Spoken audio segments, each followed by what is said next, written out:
Chapter 1. Little Miss Mary. Nobody seemed to care about Mary. She was born in India, where her father was a British official. He was busy with his work, and her mother, who was very beautiful, spent all her time going to parties. So an Indian woman, Kamala, was paid to take care of the little girl. Mary was not a pretty child. She had a thin, angry face and thin yellow hair. She was always giving orders to Kamala, who had to obey. Mary never thought of other people, but only of herself. In fact, she was a very selfish, disagreeable, bad-tempered little girl. One very hot morning, when she was about 9 years old, she woke up and saw that instead of Kamala, there was a different Indian servant by her bed. "What are you doing here?" she asked crossly. "Go away, and send Kamala to me at once." The woman looked afraid. "I'm sorry, Miss Mary. She can't come." Something strange was happening that day. Some of the house servants were missing, and everybody looked frightened. But nobody told Mary anything, and Kamala still did not come. So at last, Mary went out into the garden and played by herself under a tree. She pretended she was making her own flower garden and picked large red flowers to push into the ground. All the time, she was saying crossly to herself, "I hate Kamala. I'll hit her when she comes back." Just then, she saw her mother coming into the garden with a young Englishman. They did not notice the child, who listened to their conversation. "It's very bad, is it?" her mother asked the young man in a worried voice. "Very bad," he answered seriously. "People are dying like flies. It's dangerous to stay in this town. You should go to the hills, where there's no disease." "Oh, I know," she cried. "We must leave soon." Suddenly, they heard loud cries coming from the servants' rooms at the side of the house. "What's happened?" cried Mary's mother wildly. "I think one of your servants has just died. You didn't tell me the disease is here, in your house." "I didn't know!" she screamed. "Quick, come with me!" And together they ran into the house. Now Mary understood what was wrong. The terrible disease had already killed many people in the town, and in all the houses people were dying. In Mary's house, it was Kamala who had just died. Later that day, 3 more servants died there. All through the night and the next day, people ran in and out of the house, shouting and crying. Nobody thought of Mary. She hid in her bedroom, frightened by the strange and terrible sounds that she heard around her. Sometimes she cried, and sometimes she slept. When she woke the next day, the house was silent. Perhaps the disease has gone, she thought, and everybody is well again. I wonder who will take care of me instead of Kamala. Why doesn't someone bring me some food? It's strange the house is so quiet. But just then, she heard men's voices in the hall. How sad, said one.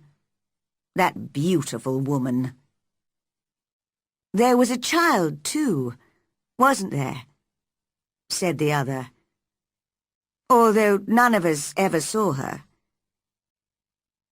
Mary was standing in the middle of her room when they opened the door a few minutes later. The two men jumped back in surprise. My name is Mary Lennox, she said crossly. I was asleep when everyone was ill, and now I'm hungry. It's the child, the one nobody ever saw, said the older man to the other. They've all forgotten her. Why was I forgotten? Asked Mary angrily. Why has nobody come to take care of me? The younger man looked at her very sadly. Poor child, he said. You see, there's nobody left alive in the house, so nobody can come. In this strange and sudden way, Mary learnt that both her mother and her father had died. The few servants who had not died had run away in the night. No one had remembered little Miss Mary. She was all alone. Because she had never known her parents well, she did not miss them at all. She only thought of herself, as she had always done. Where will I live? She wondered. I hope I'll stay with people who let me do what I want. At first, she was taken to an English family who had known her parents. She hated their untidy house and noisy children, and preferred playing by herself in the garden. One day, she was playing her favorite game, pretending to make a garden, when one of the children, Basil, offered to help. Go away, cried Mary. I don't want your help. For a moment, Basil looked angry, and then he began to laugh. He danced round and round Mary and sang a funny little song about Miss Mary and her stupid flowers. This made Mary very cross indeed. No one had ever laughed at her so unkindly. You're going home soon, said Basil, and we're all very pleased you're leaving. I'm pleased too, replied Mary. But where's home? You're stupid if you don't know that, laughed Basil. England, of course. You're going to live with your uncle, Mr. Archibald Craven. I've never heard of him, said Mary coldly. But I know about him Because I heard Father and Mother talking, said Basil.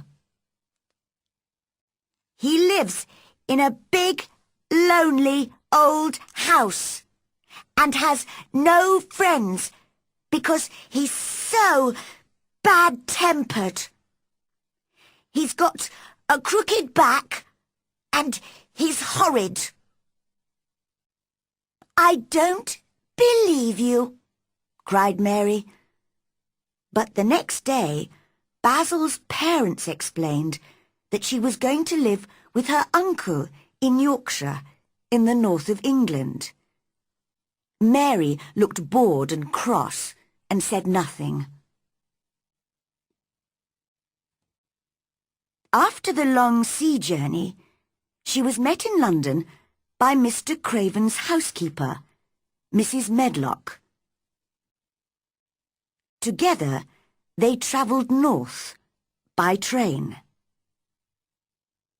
Mrs. Medlock was a large woman with a very red face and bright black eyes. Mary did not like her, but that was not surprising, because she did not usually like people. Mrs. Medlock did not like Mary either. What a disagreeable child, thought the housekeeper. But perhaps I should talk to her. I can tell you a bit about your uncle, if you like, she said aloud. He lives in a big old house, a long way from anywhere. There are nearly 100 rooms, but most of them are shut and locked. There's a big park round the house, and all kinds of gardens. Well, what do you think of that? Nothing, replied Mary. It doesn't matter to me. Mrs. Medlock laughed. You're a hard little girl. Well, if you don't care, Mr. Craven doesn't either. He never spends time on anyone. He's got a crooked back, you see, and although he's always been rich, he was never really happy until he married. Married? Repeated Mary in surprise. Yes. He married a sweet, pretty girl, and he loved her deeply. So, when she died... Oh, did she die? Asked Mary, interested. Yes, she did.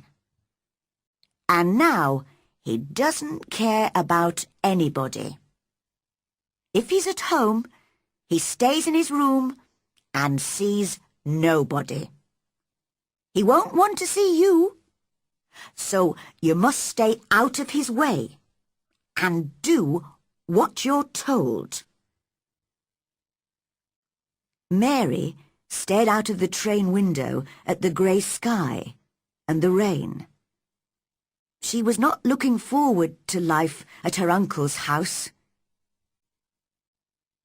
The train journey lasted all day, and it was dark when they arrived at the station. Then there was a long drive to get to the house. It was a cold, windy night, and it was raining heavily. After a while, Mary began to hear a strange, wild noise. She looked out of the window, but could see nothing except the darkness. "What's that noise?" she asked Mrs. Medlock. It's not the sea, is it?" "No, that's the moor. It's the sound the wind makes, blowing across the moor. What is a moor?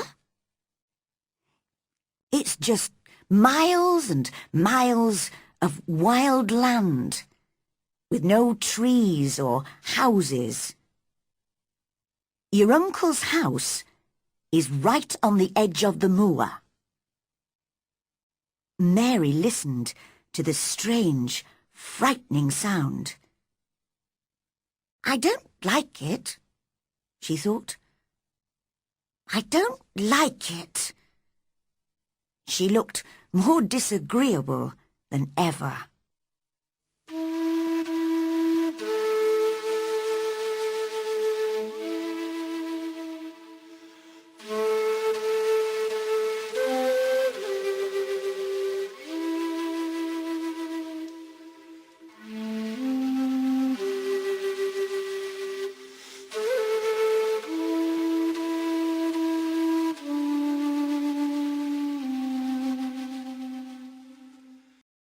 Chapter 2.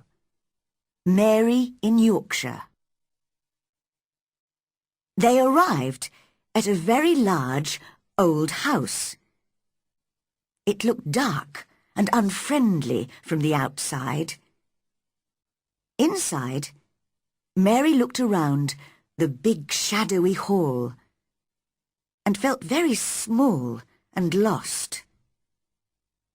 They went straight upstairs.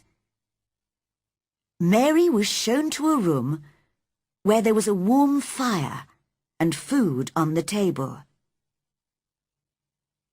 "This is your room," said Mrs. Medlock. "Go to bed when you've had some supper. And remember, you must stay in your room. Mr. Craven doesn't want you to wander all over the house." When Mary woke up the next morning, she saw a young servant girl cleaning the fireplace. The room seemed dark and rather strange, with pictures of dogs and horses and ladies on the walls. It was not a child's room at all. From the window, she could not see any trees or houses, only wild land, which looked like a kind of purple sea. "Who are you?" she asked the servant coldly. "Martha, miss," answered the girl with a smile. "And what's that outside?" Mary continued. "That's the moor," smiled Martha. "Do you like it?" "No," replied Mary immediately. "I hate it." "That's because you don't know it. You will like it. I love it. It's lovely in spring and summer when there are flowers. It always smells so sweet. The air's so fresh and the birds sing so beautifully. I never want to leave the moor." Mary was feeling very bad-tempered. "You're a strange servant," she said. "In India, we don't have conversations with servants. We give orders, and they obey, and that's that." Martha did not seem to mind Mary's crossness. "I know, I talk too much," she laughed. "Are you going to be my servant?" asked Mary. "Well, not really. I work for Mrs. Medlock. I'm going to clean your room and bring you your food. But you won't need a servant except for those things." "But Who's going to dress me? Martha stopped cleaning and stared at Mary. The can I dress this son? She asked, shocked. What do you mean? I don't understand your language. Oh, I forgot. We all speak the Yorkshire dialect here. But of course, you don't understand that. I meant to say, can't you put on your own clothes? Of course not. My servant always used to dress me. Well, I think you should learn to dress yourself. My mother always says people should be able to take care of themselves, even if they're rich and important. Little Miss Mary was furious with Martha. It's different in India, where I come from. You don't know anything about India, or about servants, or about anything. You... She could not explain what she meant. Suddenly, she felt very confused and lonely. She threw herself down on the bed and started crying wildly. Now, don't cry like that, Martha said gently. I'm very sorry. You're right. I don't know anything about anything. Please stop crying, miss. She sounded kind and friendly, and Mary began to feel better and soon stopped crying. Martha went on talking as she finished her cleaning. But Mary looked out of the window in a bored way and pretended not to listen. I've got 11 brothers and sisters, you know, miss. There's not much money in our house, and they all eat so much food. Mother says it's the good fresh air on the moor that makes them so hungry. My brother Dickon, he's always out on the moor. He's 12, and he's got a horse, which he rides sometimes. Where did he get it? Asked Mary. She had always wanted an animal of her own, and so she began to feel a little interest in Dickon. Oh, it's a wild horse, but he's a kind boy, and animals like him, you see. Now, you must have your breakfast, miss. Here it is, on the table. I don't want it, said Mary. I'm not hungry. What? Cried Martha. My little brothers and sisters would eat all this in 5 minutes. Why? Asked Mary coldly. Because they don't get enough to eat. That's why. And they're always hungry.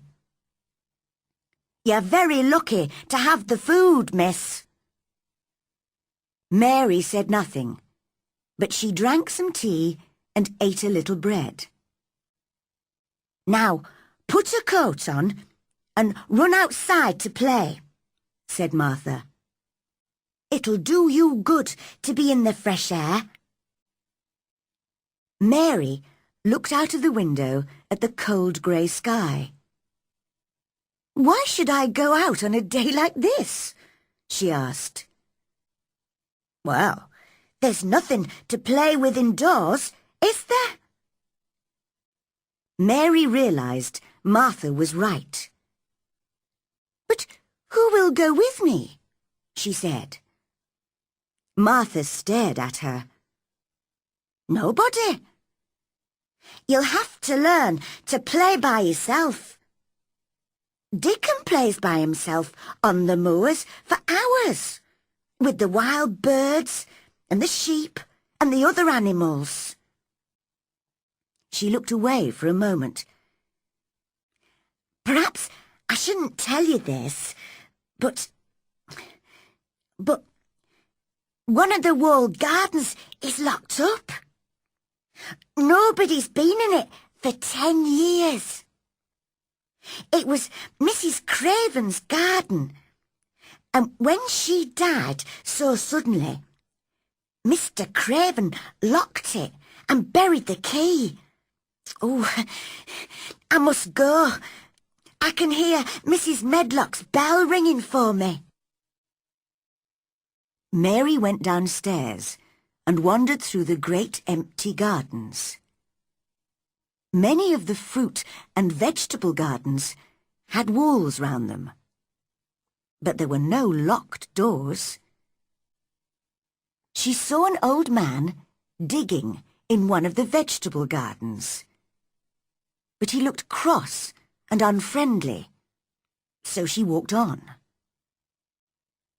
How ugly it all looks in winter, she thought. But what a mystery the locked garden is. Why did my uncle bury the key? If he loved his wife, why did he hate our garden? Perhaps I'll never know. I don't suppose I'll like him if I ever meet him, and he won't like me, so I won't be able to ask him. Just then, she noticed a robin singing to her from a tree on the other side of a wall. I think that tree's in the secret garden, she told herself. There's an extra wall here, and there's no way in. She went back to where the gardener was digging and spoke to him. At first, he answered in a very bad-tempered way. But suddenly, the robin flew down near them, and the old man began to smile. He looked a different person then, and Mary thought how much nicer people looked when they smiled. The gardener spoke gently to the robin, and the pretty little bird hopped on the ground near them. "He's my friend, he is," said the old man. "There aren't any other robins in the garden, so he's a bit lonely." He spoke in strong Yorkshire dialect, so Mary had to listen carefully to understand him. She looked very hard at the robin. "I'm lonely too," she said. She had not realized this before. "What's your name?" she asked the gardener. "Ben Weatherstaff.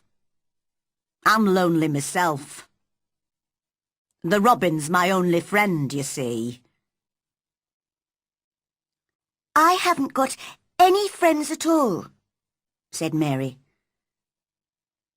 Yorkshire people always say what they are thinking, and old Ben was a Yorkshire moorman.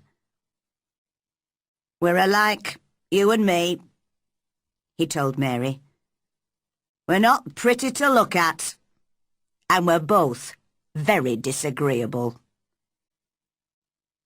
Nobody had ever said this to Mary before. "Am I really as ugly and disagreeable as Ben?" she wondered. Suddenly, the robin flew to a tree near Mary and started singing to her. Ben laughed loudly. "Well," he said, "he wants to be your friend." "Oh, would you please be my friend?" she whispered to the robin. She spoke in a soft, quiet voice, and old Ben looked at her in surprise. "You said that really nicely," he said. "You sound like Dickon when he talks to animals on the moor." "Do you know Dickon?" asked Mary. But just then, the robin flew away. "Oh, look! He's flown into the garden with no door. Please, Ben, how can I get into it?" Ben stopped smiling and picked up his spade.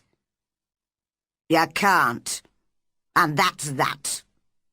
It's not your business. Nobody can find the door. Run away and play, will you?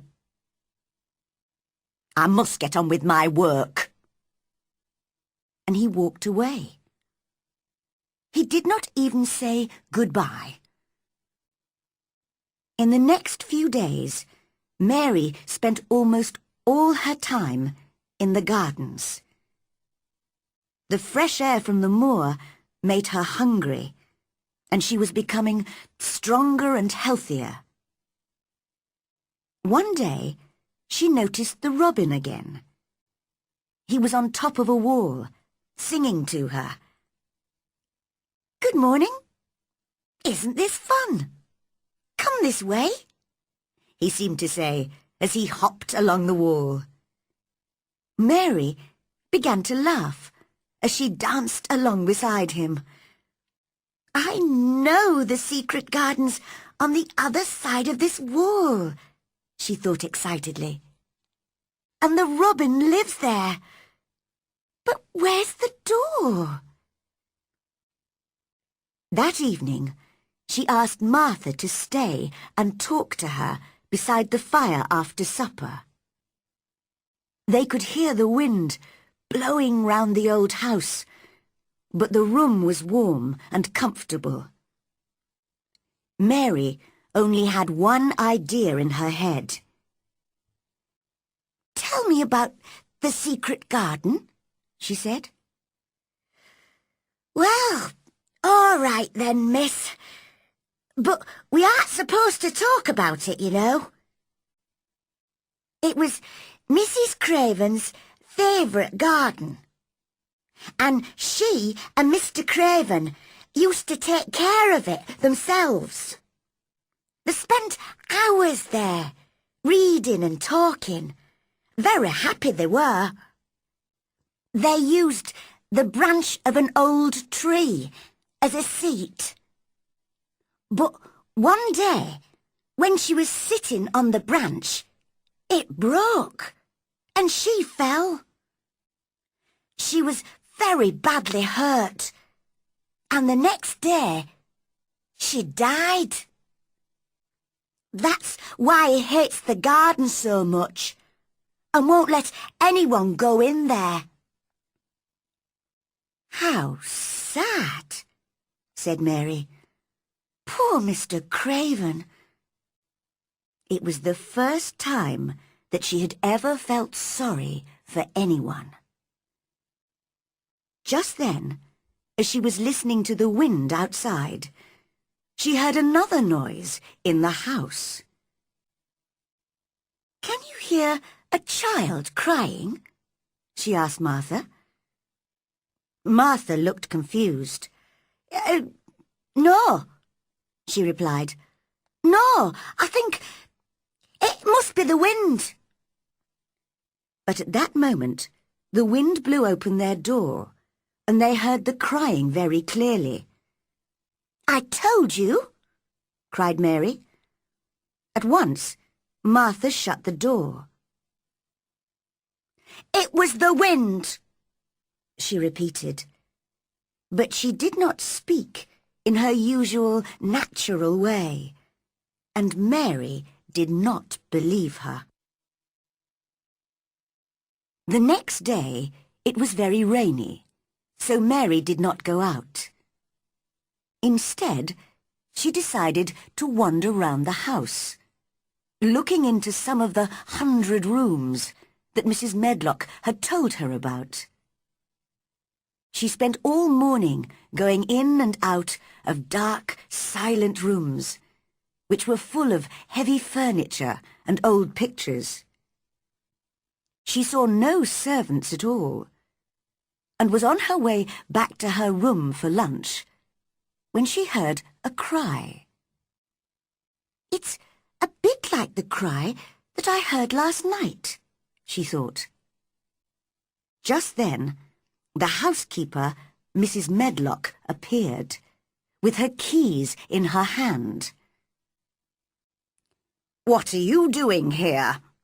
she asked crossly.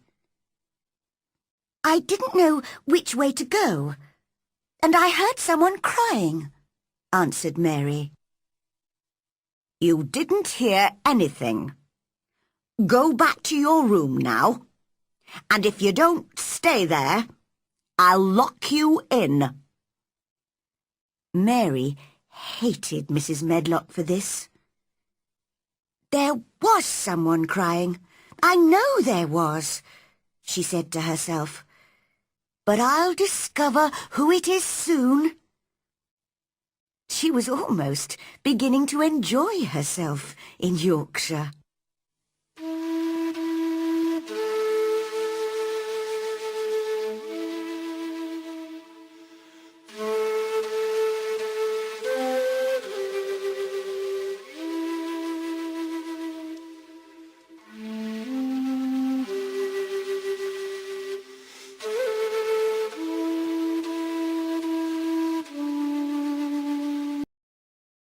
Chapter 3.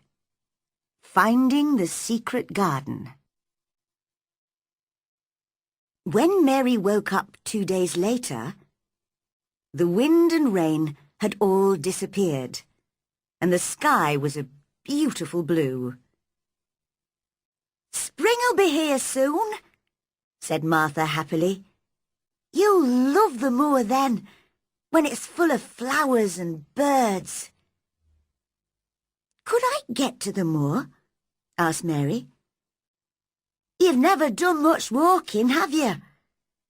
I don't think you could walk the 5 miles to our cottage." "But I'd like to meet your family," Mary said. Martha looked at the little girl for a moment. She remembered how disagreeable Mary had been when she first arrived. But now, Mary looked interested and friendly. "I'll ask Mother," said Martha. "She can always think of a good plan. She's sensible and hard-working and kind. I know you'll like her. I like Dickon, although I've never seen him. I wonder what Dickon will think of you." "He won't like me," said Mary. "No one does." "But do you like yourself? That's what Mother would ask." "No, not really. I've never thought of that." "Well, I must go now. It's my day off, so I'm going home to help Mother with the housework. Goodbye, miss. See you tomorrow." Mary felt lonelier than ever when Martha had gone, so she went outside.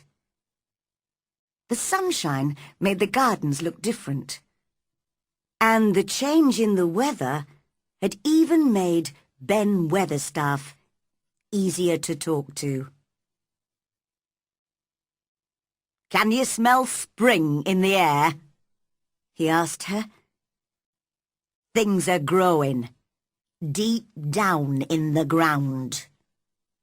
Soon you'll see little green shoots coming up. Young plants they are. You watch them."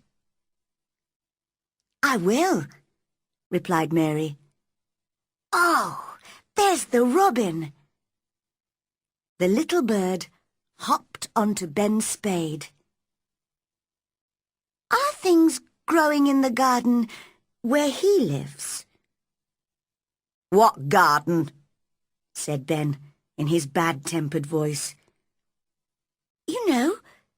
The secret garden. Are the flowers dead there? She really wanted to know the answer. Ask the robin, said Ben crossly. He's the only one who's been in there for the last 10 years. 10 years was a long time, Mary thought. She had been born 10 years ago. She walked away, thinking.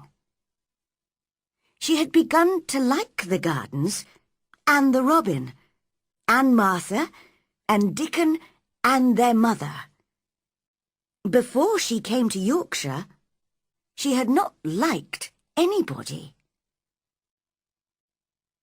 She was walking beside the long wall of the secret garden when a most wonderful thing happened. She suddenly realized the robin was following her. She felt very pleased and excited by this, and cried out, "You like me, don't you? And I like you too." As he hopped along beside her, she hopped and sang too, to show him that she was his friend. Just then, he stopped at a place where a dog had dug a hole in the ground. As Mary looked at the hole, she noticed something almost buried there. She put her hand in and pulled it out. It was an old key. "Perhaps it's been buried for 10 years," she whispered to herself. "Perhaps it's the key to the secret garden." She looked at it for a long time. How lovely it would be to find the garden and see what had happened to it in the last 10 years. She could play in it all by herself, and nobody would know she was there. She put the key safely in her pocket. The next morning, Martha was back at Misselthwaite Manor and told Mary all about her day with her family. "I really enjoyed myself. I helped Mother with the whole week's washing and baking. And I told the children about you. They wanted to know about your servants and the ship that brought you to England and everything. I can tell you some more for next time," offered Mary. "They'd like to hear about riding on elephants and camels, wouldn't they?" "Oh, that would be kind of you, miss. And Luke, Mother has sent you a present." "A present?" repeated Mary. How could a family of 14 hungry people give anyone a present? "Mother bought it from a man who came to the door to sell things.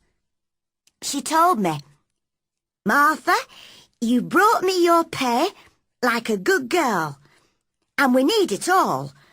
But I'm going to buy something for that lonely child at the manor.' And she bought one, and here it is." It was a skipping rope. Mary stared at it. "What is it?" she asked. "Don't they have skipping ropes in India?" "Well, this is how you use it. Just watch me." Martha took the rope and ran into the middle of the room. She counted up to 100 as she skipped. "That looks lovely," said Mary. "Your mother is very kind. Do you think I could ever skip like that?" "Just try," said Martha. "Mother says It'll make you strong and healthy. Skip outside in the fresh air. Mary put her coat on and took the skipping rope. As she was opening the door, she thought of something and turned round. Martha, it was your money, really. Thank you. She never thanked people usually, and she did not know how to do it. So she held out her hand, because she knew that adults did that. Martha shook her hand and laughed. "You're a strange child," she said, "like an old woman. Now, run away and play." The skipping rope was wonderful. Mary counted and skipped and counted until her face was hot and red. She was having more fun than she had ever had before. She skipped through the gardens until she found Ben Weatherstaff, who was digging and talking to his robin.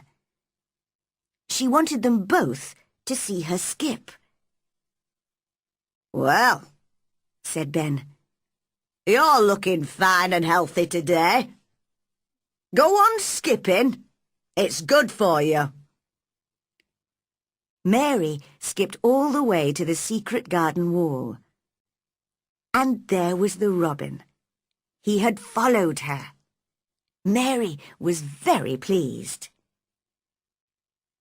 "You showed me where the key was yesterday," she laughed.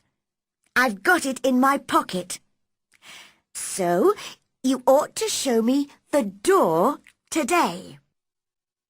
The robin hopped onto an old climbing plant on the wall and sang his most beautiful song. Suddenly, the wind made the plant move, and Mary saw something under the dark green leaves. The thick, heavy plant was covering a door. Mary's heart was beating fast, and her hands were shaking as she pushed the leaves away and found the keyhole. She took the key out of her pocket, and it fitted the hole. Using both hands, she managed to unlock the door. Then she turned round to see if anyone was watching.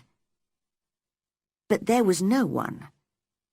So she pushed the door, which opened slowly for the first time in 10 years. She walked quickly in and shut the door behind her. At last, she was inside the secret garden. It was the loveliest, most exciting place she had ever seen. There were old rose trees everywhere, and the walls were covered with climbing roses. She looked carefully at the grey branches. Were the roses still alive? Ben would know. She hoped they weren't all dead. But she was inside the wonderful garden in a world of her own. It seemed very strange and silent, but she did not feel lonely at all. Then she noticed some small green shoots coming up through the grass. So something was growing in the garden after all. When she found a lot more shoots in different places, she decided they needed more air and light. So she began to pull out the thick grass around them. She worked away, clearing the ground for 2 or 3 hours, and had to take her coat off because she got so hot. The robin hopped around, pleased to see someone gardening. She almost forgot about lunch. And when she arrived back in her room, she was very hungry and ate twice as much as usual. "Martha," she said as she was eating, "I've been thinking. This is a big, lonely house, and there isn't much for me to do. Do you think if I buy a little spade, I can make my own garden?"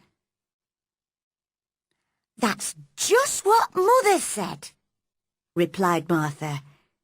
"You'd enjoy digging and watching plants growing. Dickon can get you a spade and some seeds to plant, if you like." "Oh, thank you, Martha. I've got some money that Mrs. Medlock gave me. Will you write and ask Dickon to buy them for me?" "I will. And he'll bring them to you himself." "Oh, then I'll see him." Mary looked very excited. Then she remembered something. "I heard that cry in the house again, Martha. It wasn't the wind this time. I've heard it 3 times now. Who is it?" Martha looked uncomfortable. "You mustn't go wandering around the house, you know. Mr. Craven wouldn't like it. Now, I must go and help the others downstairs. I'll see you at tea time."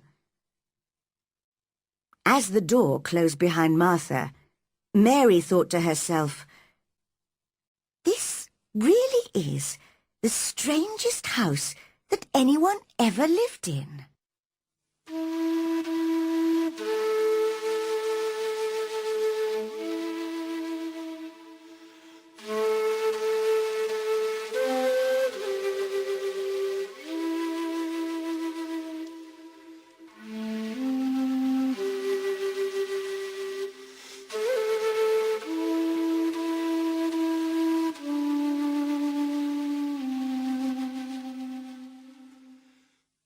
Chapter 4. Meeting Dickon. Mary spent nearly a week working in the secret garden. Each day she found new shoots coming out of the ground. Soon there would be flowers everywhere, thousands of them. It was an exciting game to her. When she was inside those beautiful old walls, no one knew where she was. During that week, she became more friendly with Ben, who was often digging in one of the vegetable gardens. "What are your favourite flowers, Ben?" she asked him one day. "Roses. I used to work for a young lady who loved roses, you see, and she had a lot in her garden. That was 10 years ago, but she died. Very sad it was." "What happened to the roses?" asked Mary. "They were left there, in the garden." "If rose branches look dry and grey, are they still alive?" asked Mary. It was so important to know. "In the spring, they'll show green shoots, and then—" "But why are you so interested in roses?" he asked. Mary's face went red. "I just wanted to pretend I've got a garden. I haven't got anyone to play with." "Well, that's true," said Ben. He seemed to feel sorry for her. Mary decided she liked old Ben, although he was sometimes bad-tempered. She skipped along and into the wood at the end of the gardens. Suddenly, she heard a strange noise, and there, in front of her, was a boy. He was sitting under a tree, playing on a wooden pipe. He was about 12, with a healthy red face and bright blue eyes. There was a squirrel and a crow in the tree, and 2 rabbits sitting on the grass near him. "They're listening to the music," thought Mary. "I mustn't frighten them." She stood very still. The boy stopped playing. "That's right," he said. "Animals don't like it if you move suddenly. I'm Dickon, and you must be Miss Mary. I've brought you the spade and the seeds." He spoke in an easy, friendly way. Mary liked him at once. As they were looking at the seed packets together, the robin hopped onto a branch near them. Dickon listened carefully to the robin's song. "He's saying he's your friend," he told Mary. "Really? Oh, I am pleased he likes me. Can you understand everything that birds say?" "I think I do, and they think I do. I've lived on the moor with them for so long. Sometimes I think I am a bird or an animal, not a boy at all." His smile was the widest she had ever seen. He explained how to plant the seeds. Suddenly, he said, "I can help you plant them. Where's your garden?" Mary went red, then white. She had never thought of this. What was she going to say? "Could you keep a secret? It's a great secret. If anyone discovers it, I'll die." "I keep secrets for all the wild birds and animals on the moor, so I can keep yours too," he replied.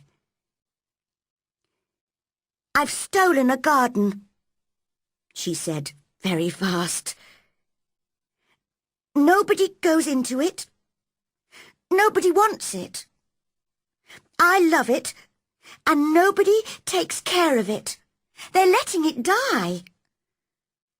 And she threw her arms over her face and started crying. "Don't cry," said Dickon gently. "Where is it?" "Come with me, and I'll show you," said Miss Mary.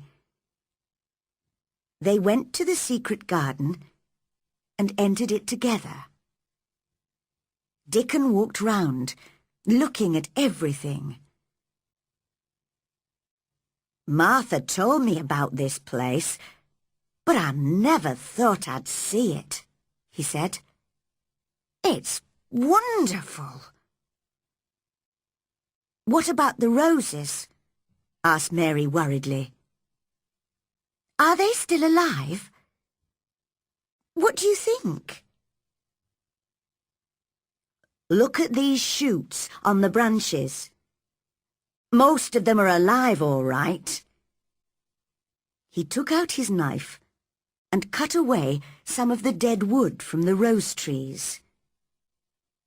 Mary showed him the work she had done in the garden, and they talked as they cut and cleared. "Dickon," said Mary suddenly, "I like you. I never thought I'd like as many as 5 people." "Only 5?" laughed Dickon. He did look funny when he laughed, thought Mary. Yes, your mother, Martha, the robin, Ben, and you. Then she asked him a question in Yorkshire dialect, because that was his language. "Dost thou like me?" was her question. "Of course. I likes thee wonderful," replied Dickon, a big smile on his round face. Mary had never been so happy. When she went back to the house for her lunch, she told Martha about Dickon's visit. "I've got news for you too," said Martha. "Mr. Craven's come home and wants to see you. He's going away again tomorrow for several months." "Oh," said Mary, "that was good news." She would have all summer in the secret garden before he came back. But she must be careful. He mustn't guess her secret now. Just then, Mrs. Medlock arrived, in her best black dress, to take Mary down to Mr. Craven's room. Mary's uncle had black hair with some white in it, and high, crooked shoulders. His face was not ugly, but very sad. During their conversation, he watched her in a worried way. Perhaps he was thinking of other things at the same time. He looked at the thin child. "Are you well?" he asked. Mary tried to keep her voice calm as she replied, "I'm getting stronger and healthier." "What do you want to do in this big, empty house?" I just want to play outside. I enjoy that." "Yes. Martha's mother, Susan Sowerby, spoke to me the other day. She's a sensible woman, and she said you needed fresh air. But where do you play?" "Everywhere. I just skip and run and look for green shoots. I don't damage anything." "Don't look so frightened. Of course, a child like you couldn't damage anything. Play where you like. Is there anything that you want?" Mary came a step nearer to him, and her voice shook a little as she spoke. Could I have a bit of garden?" Mr. Craven looked very surprised. "To plant seeds in, to make them come alive," Mary went on bravely. "It was too hot in India, so I was always ill and tired there. But here it's different.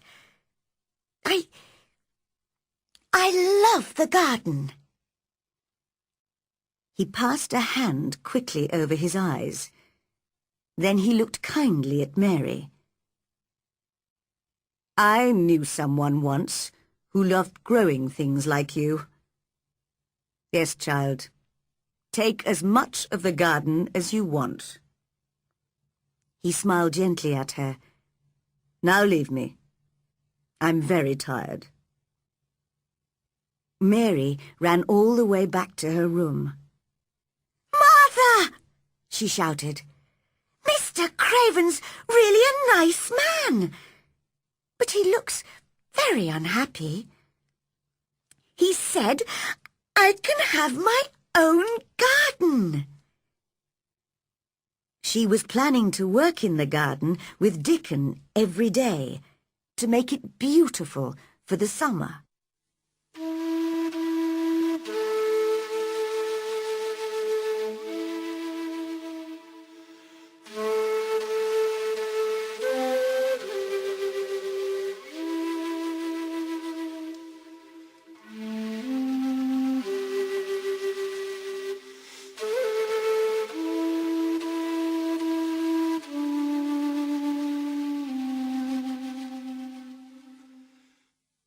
Chapter 5. Meeting Colin. In the middle of the night, Mary woke up. Heavy rain had started falling again, and the wind was blowing violently round the walls of the old house. Suddenly, she heard crying again. This time, she decided to discover who it was. She left her room and in the darkness followed the crying sound, round corners and through doors, up and down stairs, to the other side of the big house. At last, she found the right room. She pushed the door open and went in. It was a big room with beautiful old furniture and pictures.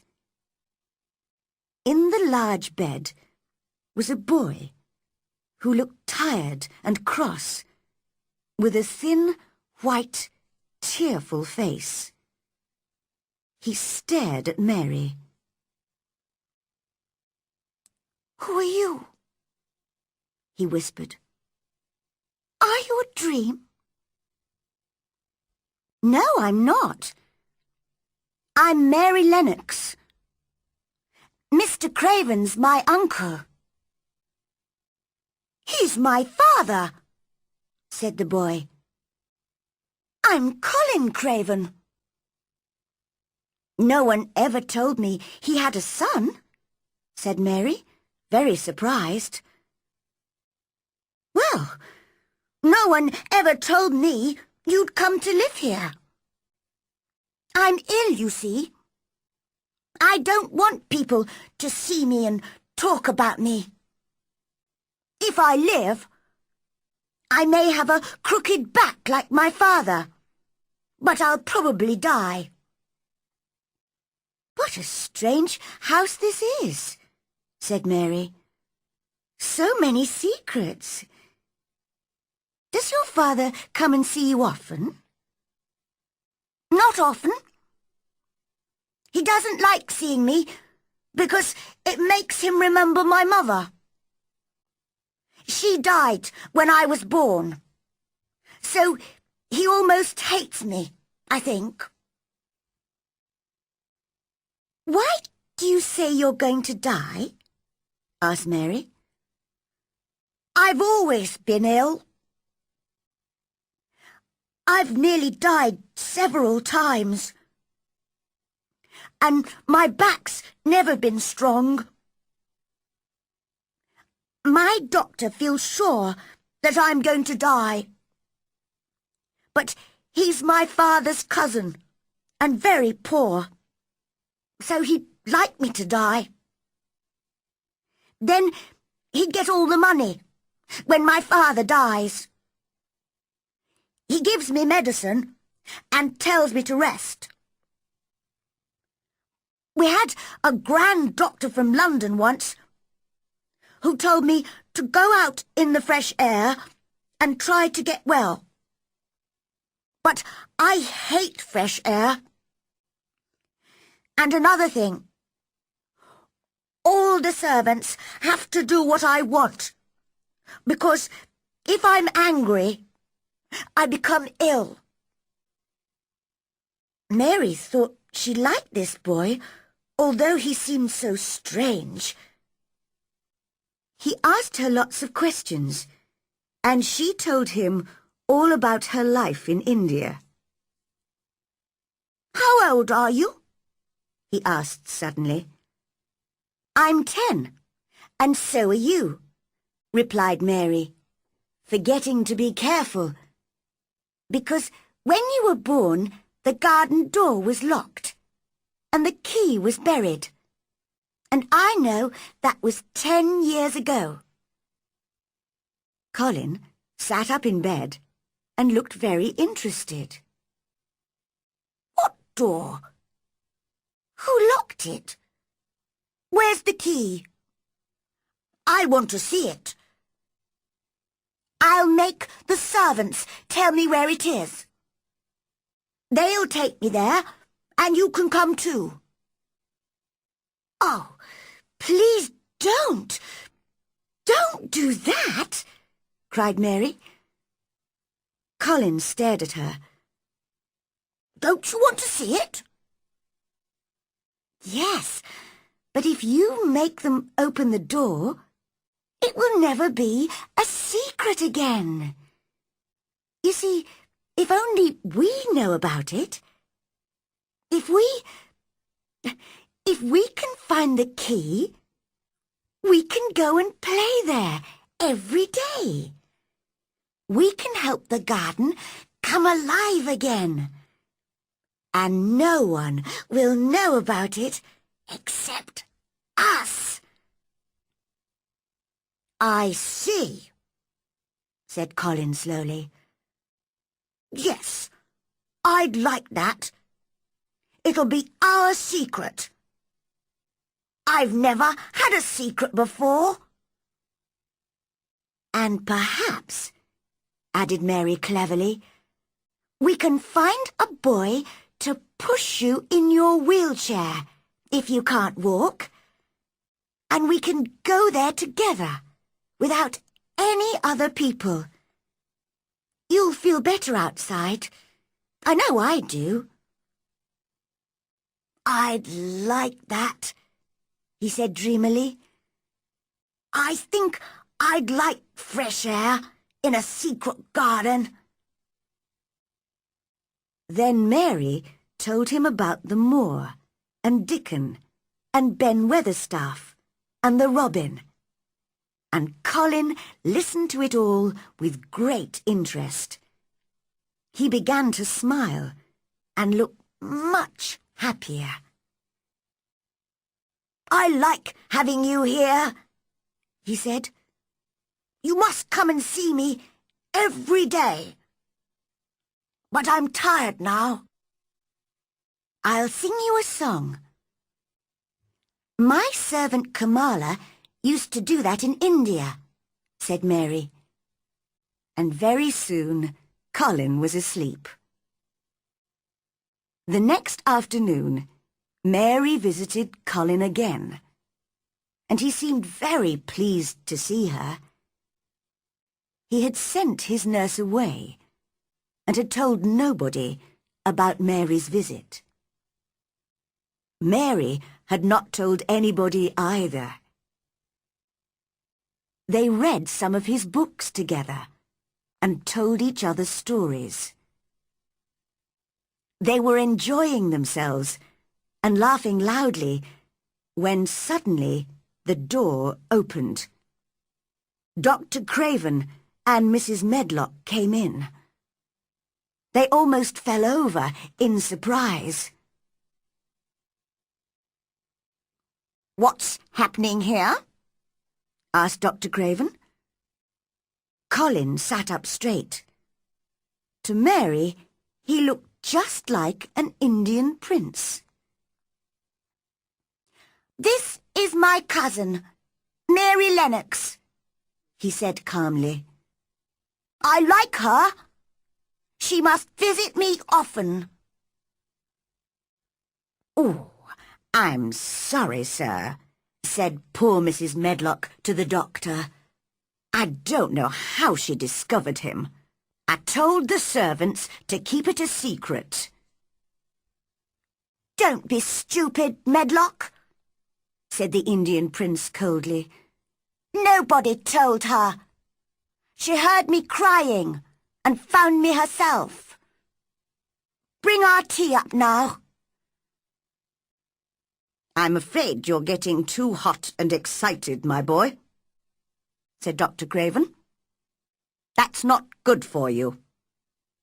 Don't forget you're ill. I want to forget, said Colin. I'll be angry if Mary doesn't visit me. She makes me feel better. Dr. Craven did not look happy when he left the room. What a change in the boy, sir, said the housekeeper, He's usually so disagreeable with all of us. He really seems to like that strange little girl. And he does look better. Dr. Craven had to agree.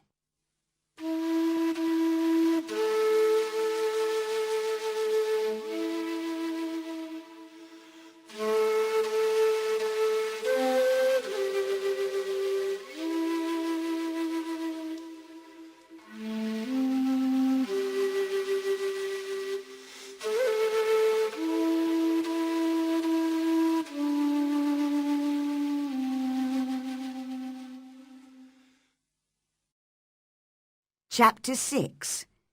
Colin is Afraid. Because it rained all the next week, Mary went to talk to Colin every day instead of visiting the garden. But she woke early one morning to see the sun shining into her room, and she ran out to the secret garden at once. She did not even wait to have her breakfast.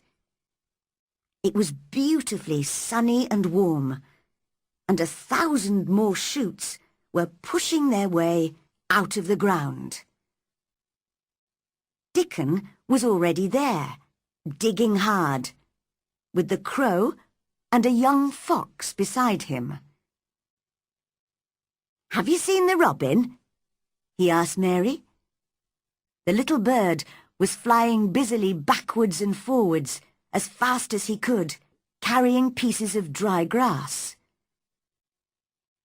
"He's building a nest," whispered Mary. They watched the robin for a moment. Then Mary said, "I must tell you something. You probably know about Colin Craven, don't you? Well, I've met him, and I'm going to help him to get better." "That's good news." There was a big smile on Dickon's honest face. "We all knew he was ill." "He's afraid he'll have a crooked back, like his father. I think that's what's making him ill." "Perhaps we can bring him here and let him rest under the trees. That'll do him good." "That's what we'll do." They had a lot of gardening and planning to do, and Mary did not have time to visit Colin that day. When she came back to the house in the evening, Martha told her that the servants had had trouble with Colin. "He's been very bad-tempered all afternoon with all of us, because you didn't come, miss." "Well, I was busy. He'll have to learn not to be so selfish," replied Mary coldly. She forgot how selfish she had been when she was ill in India. "I'll go and see him now." When she went into his room, he was lying in bed, looking tired. He did not turn to look at her. "What's the matter with you?" she asked crossly. "My back aches and my head hurts. Why didn't you come this afternoon?" "I was working in the garden with Dickon." "I won't let that boy come to the garden if you stay with him instead of talking to me." Mary suddenly became very angry. "If you send Dickon away, I'll never come into this room again." "You'll have to, if I say so. I'll make the servants bring you in here." "Oh, will you, Prince? But no one can make me talk to you. I won't look at you. I'll stare at the floor." "You selfish girl!" cried Colin. "You're more selfish than I am. You're the most selfish boy I've ever met." "I'm not as selfish as your fine Dickon. He keeps you playing outside when he knows I'm ill and alone." Mary had never been so furious. "Dickon is nicer than any other boy in the world. He's like an angel." "An angel? Don't make me laugh. He's just a poor country boy with holes in his shoes.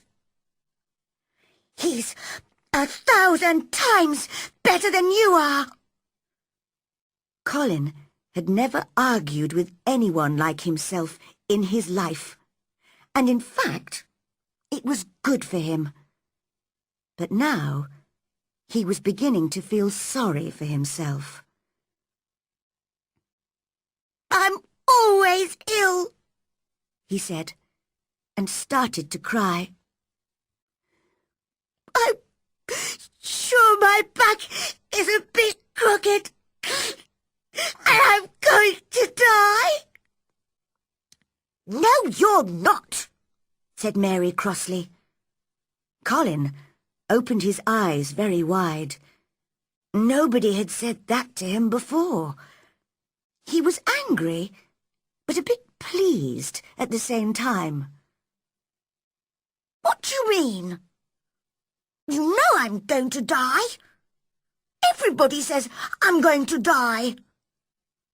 "I don't believe it," said Mary in her most disagreeable voice. "You just say that to make people feel sorry for you. You're too horrid to die." Colin forgot about his painful back and sat up in bed. "Get out of the room at once!" he shouted, and threw a book at her. "I'm going," Mary shouted in reply. "And I won't come back." The door banged shut behind her. When she reached her own room, she had decided never to tell him her great secret. "He can stay in his room and die if he wants," she thought. But soon she began to remember how ill he had been and how frightened he was. Frightened that one day his back would become as crooked as his father's. Perhaps I'll go back and see him tomorrow." That night, she was woken by the most terrible screams that she had ever heard. Servants were opening and shutting doors and running about. "It's Colin," thought Mary. "He'll go on screaming until he makes himself really ill. How selfish he is! Somebody should stop him." Just then, Martha ran into the room. "We don't know what to do," she cried. "He likes you, miss. Come and see if you can make him calmer, please." "Well, I'm very cross with him," said Mary, and jumped out of bed. "I'm going to stop him." "That's right," said Martha. "He needs someone like you to argue with. It'll give him something new to think about." Mary ran into Colin's room, right up to his bed. "Stop screaming!" she shouted furiously. "Stop at once! I hate you! Everybody hates you! You'll die if you go on screaming like this, and I hope you will." The screams stopped immediately. This was the first time that anyone had spoken so angrily to Colin, and he was shocked. But he went on crying quietly to himself. "My back's becoming crooked. I can feel it. I know I'm going to die." Large tears ran down his face. "Don't be stupid," cried Mary. "There's nothing the matter with your horrid back. Martha, come here and help me look at his back." Martha and Mrs. Medlock were standing at the door, staring at Mary, their mouths half open. They both looked very frightened. Martha came forward to help, and Miss Mary looked carefully at Colin's thin white back, up and down. Her face was serious and angry at the same time. The room was very quiet. "There's nothing wrong with your back," she said at last. "Nothing at all. It's as straight as mine." Only Colin knew how important those crossly spoken, childish words were. All his life he had been afraid to ask about his back, and his terrible fear had made him ill. Now an angry little girl told him his back was straight, and he believed her. He was no longer afraid. They were both calmer now. He gave Mary his hand. I'm almost sure I will live. If we can go out in the garden together sometimes. I'm very tired now. Will you stay with me until I go to sleep?" The servants went out very quietly. "I'll tell you all about the secret garden," whispered Mary. "I think it's full of roses and beautiful flowers. Birds like making their nests there because it's so quiet and safe. And perhaps our robin..." But Colin was already asleep. The next day, Mary met Dickon as usual in the secret garden and told him about Colin. Mary loved Dickon's Yorkshire dialect and was trying to learn it herself. She spoke a little now. "We mun get poor Colin out here in th' sunshine, and we munnot lose no time about it." Dickon laughed. "Well done! I didn't know you could speak Yorkshire. You're right. We must bring Colin to the garden as soon as we can." So that afternoon, she went to see Colin. "I'm sorry I said I'd send Dickon away," he said. "I hated you when you said he was like an angel." "Well, he's a funny kind of angel, but he understands wild animals better than anyone." Suddenly, Mary knew that this was the right moment to tell him. She caught hold of his hands. "Colin, this is important. Can you keep a secret?" "Yes! Yes!" he whispered excitedly. "What is it?" "We found the door into the secret garden." "Oh, Mary! Will I live long enough to see it?" "Of course you will. Don't be stupid," said Mary crossly. but it was a very natural thing to say, and they both laughed. Colin told Mrs. Medlock and the doctor that he wanted to go out in his wheelchair. At first, the doctor was worried the boy would get too tired. But when he heard that Dickon would push the wheelchair, he agreed. "Dickon's a sensible boy," he told Colin, "but don't forget—" "I've told you. I want to forget that I'm ill," said Colin in his prince's voice. "Don't you understand? It's because my cousin makes me forget that I feel better when I'm with her."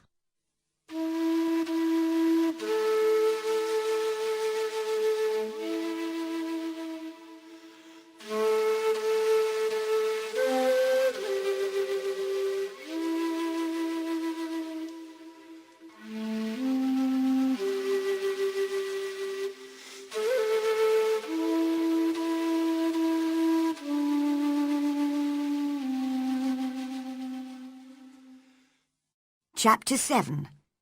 Colin and the Garden.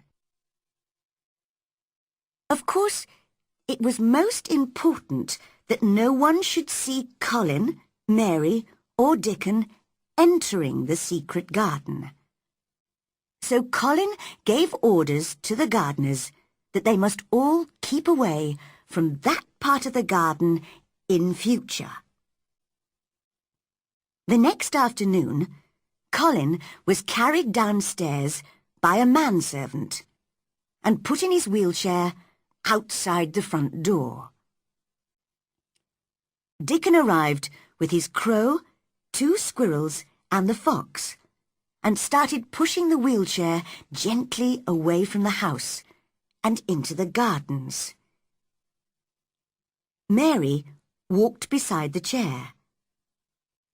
Spring had really arrived now, and it seemed very exciting to Colin, who had lived indoors for so long. He smelt the warm air from the moor and watched the little white clouds in the blue sky. In a very short time, he heard Mary say, "This is where I found the key. And this is the door. And this is the secret garden." Colin covered his eyes with his hands until he was inside the 4 high walls, and the door was shut again. Then he looked round at the roses climbing the old red walls, the pink and white flowers on the fruit trees, and the birds and the butterflies everywhere. The sun warmed his face, and he suddenly knew he felt different. "Mary! Dickon!" he cried. "I'm going to get better. I'm going to live forever and ever and ever." As Dickon pushed the wheelchair all round the garden, he told Colin the names of all the plants. The sun shone, the birds sang, and in every corner of the garden there was something interesting to look at. The 3 children talked and laughed, and by the end of the afternoon, all 3 were speaking Yorkshire together. "I'll come back here every afternoon," said Colin.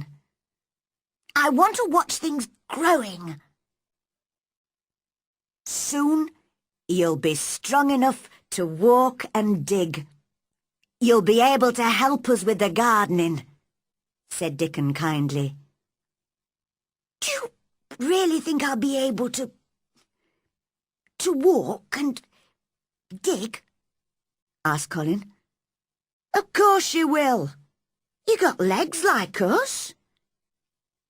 "But they're not very strong," answered Colin. "They shake and and I'm afraid to stand on them." "When you want to use them, you'll be able to," said Dickon. The garden was quiet for a moment. Suddenly Colin said, "Who's that?"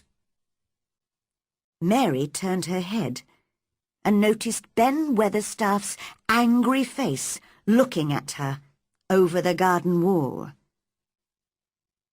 "What are you doing in that garden, young miss?" he shouted. He had not seen Colin or Dickon. "The robin showed me the way, Ben," she replied. You! He stopped shouting, and his mouth dropped open as he saw Dickon pushing a boy in a wheelchair over the grass towards him. "Do you know who I am?" asked the boy in the chair. Old Ben stared. "You've got your mother's eyes," he said in a shaking voice. "Yes, I know you. You're Mr. Craven's son, the little boy with the crooked back." Colin forgot that he had ever had backache. "My back's as straight as yours is," he shouted. Ben stared and stared. He only knew what he had heard from the servants. "You haven't got a crooked back?" he asked. "Or crooked legs?" That was too much. Colin was furious, and it made him feel strong. "Come here, Dickon," he shouted, and threw off his blanket. Dickon was by his side in a second. Mary felt sick with fear. Could Colin stand? Then Colin's thin feet were on the grass, and he was standing, holding Dickon's arm. He looked strangely tall, and he held his head very high. "Look at me!" he shouted at Ben. "Just look at me!" "He's as straight as any boy in Yorkshire," said Dickon. Tears were running down Ben's brown old face. "They said you were going to die," he whispered. "Well, you can see that's not true," said Colin. "Now, get down from the wall and come here. I want to talk to you. You've got to help us keep the garden a secret." "Yes, sir," said old Ben as he dried his eyes. That was the first of many beautiful afternoons in the secret garden. Colin was brought there by Dickon and Mary nearly every day, and he saw all the changes that happened there during the spring and early summer. Ben Weatherstaff, now in the secret, joined them as often as he could. One day, Colin spoke to all of them. "Listen, everybody. I think there's something like magic that makes gardens grow and things happen. Perhaps, if I believe in it, the magic will make me strong. Let's all sit down in a circle and ask the magic to work." So they all sat on the grass in a circle. Dickon with his crow, his fox, and the 2 squirrels, Mary, Colin, and Ben. Colin repeated these words several times. "The sun's shining. That's the magic. Being strong. That's the magic. Magic, help me. Magic, help me." At last, Colin stopped. "Now, I'm going to walk round the garden," he said, and took Dickon's arm. Slowly, he walked from one wall to another, followed closely by Mary and Ben. And when he had walked all the way round, he said, "You see, I can walk now. The magic worked." "It's wonderful," cried Mary. "Your father will think he's dreaming when he sees you." "I won't tell him yet. I'm going to keep it a secret from everybody. I'll come to the garden and walk and run a little more every day until I'm as healthy as any other boy. Then, when my father comes home, I'll walk up to him and say, 'Here I am, Father. You see, I'm not going to die.'" Now began a difficult time for Colin and Mary. Dickon told his mother about it one evening as he was digging the cottage garden.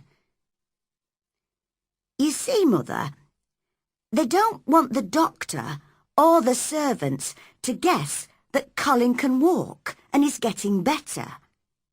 So they have to pretend he's still ill and just as disagreeable as he used to be. If they're running about all day in the fresh air, that'll make them hungry, I should think." "Yes, that's the problem. They're both getting fatter and healthier, and they really enjoy their food now. But they have to send some of it back to the kitchen, uneaten. If they eat it all, people will realise how healthy they are. Sometimes they're very hungry." "I know what we can do," said Mrs. Sowerby. "You can take some fresh milk and some of my newly baked bread to the garden in the mornings. If they have that, it'll do them a lot of good. What a game those children are playing!" And she laughed until tears came to her eyes. One afternoon, when they were all working in the garden, the door opened and a woman came quietly in. "It's Mother!" cried Dickon, and ran towards her. "I told her where the door was, because I knew she would keep the secret." Colin held out his hand to her. "I've wanted to see you for a long time," he said. "Dear boy," Susan Sowerby whispered, holding his hand. "You're so like your mother." "Do you think," asked Colin carefully, "that will make my father like me?" "I'm sure it will," she answered warmly. "He must see you. He must come home now." "You see how healthy the boy is, Susan?" asked old Ben. "Look how strong and straight his legs are now." "Yes," she laughed. "Playing and working outside and eating good Yorkshire food has made him strong. And Miss Mary too," she added, turning to Mary. "Mrs. Medlock heard that your mother was a pretty woman. You'll soon be as pretty as she was." "Do you believe in magic?" Colin asked her. "I do," she answered. "But everybody gives it a different name. It makes the sun shine and the seeds grow, and it has made you healthy." She sat down on the grass and stayed for a while, talking and laughing with the children in the quiet, sunny garden. When she stood up to leave, Colin suddenly put out a hand to her. "I wish you were my mother," he whispered. Mrs. Sowerby put her arms round him and held him to her. Dear boy, you're as close to your mother as you could be, here in her garden. And your father'll come back soon.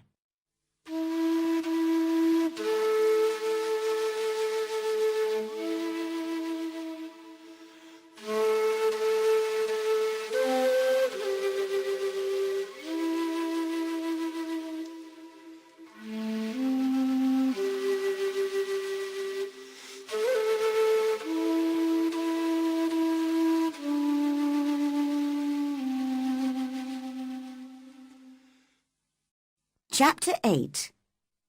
Mr. Craven Comes Home. While the secret garden was returning to life, a man with high, crooked shoulders was wandering round the most beautiful places in Europe. For 10 years, he had lived this lonely life, his heart full of sadness and his head full of dark dreams. Everywhere he went, he carried his unhappiness with him, like a black cloud. Other travellers thought he was half mad, or a man who could not forget some terrible crime. His name was Archibald Craven. But one day, as he sat by a mountain stream, he actually looked at a flower, and for the first time in 10 years, he realized how beautiful something living could be. The valley seemed very quiet as he sat there, staring at the flower. He felt strangely calm. "What is happening to me?" he whispered. "I feel different. I almost feel I'm alive again." At that moment, hundreds of miles away in Yorkshire, Colin was seeing the secret garden for the first time and saying, "I'm going to live forever and ever and ever." But Mr. Craven did not know this. That night, in his hotel room, he slept better than usual. As the weeks passed, he even began to think a little about his home and his son. One evening in late summer, as he was sitting quietly beside a lake, he felt the strange calmness again. He fell asleep and had a dream that seemed very real. He heard a voice calling him. It was sweet and clear and happy. The voice of his young wife. "Archie! Archie! Archie!" "My dear." He jumped up. "Where are you?" "In the garden," called the beautiful voice. And then the dream ended. In the morning, when he woke, he remembered the dream. "She says she's in the garden," he thought. "But the door's locked, and the key's buried." That morning, he received a letter from Susan Sowerby. In it, she asked him to come home. But she did not give a reason.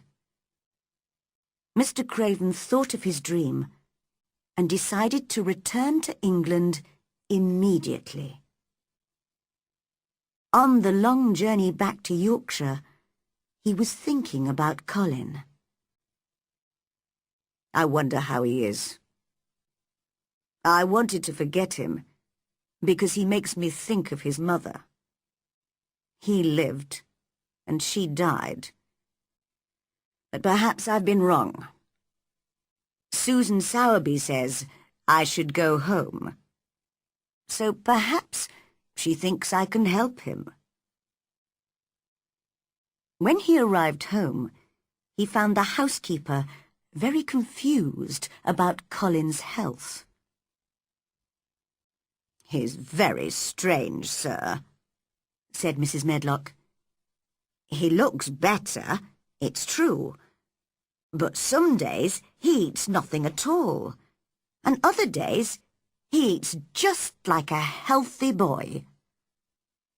He used to scream even at the idea of fresh air, but now he spends all his time outside in his wheelchair with Miss Mary and Dickon Sowerby. He's in the garden at the moment." "In the garden?" repeated Mr. Craven. Those were the words of the dream. He hurried out of the house and towards the place which he had not visited for so long. He found the door with a climbing plant over it and stood outside, listening for a moment. "Surely I can hear voices inside the garden," he thought. "Aren't there children whispering, laughing, running in there? Or am I going mad?" And then the moment came when the children could not stay quiet. There was wild laughing and shouting, and the door was thrown open. A boy ran out. A tall, healthy, handsome boy, straight into the man's arms. Mr. Craven stared into the boy's laughing eyes. Who, he cried. Colin had not planned to meet his father like this. But perhaps this was the best way, to come running out with his cousin and his friend. "Father," he said, "I'm Colin. You can't believe it. I can't believe it myself. It was the garden, and Mary and Dickon, and the magic that made me well. We've kept it a secret up to now. Aren't you happy, Father? I'm going to live for ever and ever and ever." Mr. Craven put his hands on the boy's shoulders. For a moment he could not speak. "Take me into the garden, my boy," he said at last, "and tell me all about it." And in the secret garden, where the roses were at their best, and the butterflies were flying from flower to flower in the summer sunshine, they told Colin's father their story. Sometimes he laughed, and sometimes he cried, but most of the time he just looked, unbelieving, into the handsome face of the son that he had almost forgotten. "Now," said Colin at the end, "it isn't a secret any more. I'll never use the wheelchair again. I'm going to walk back with you, Father, to the house." And so, that afternoon, Mrs. Medlock, Martha, and the other servants had the greatest shock of their lives. Through the gardens, towards the house, came Mr. Craven, looking happier than they had ever seen him. And by his side, with his shoulders straight, his head held high, and a smile on his lips, walked young Colin.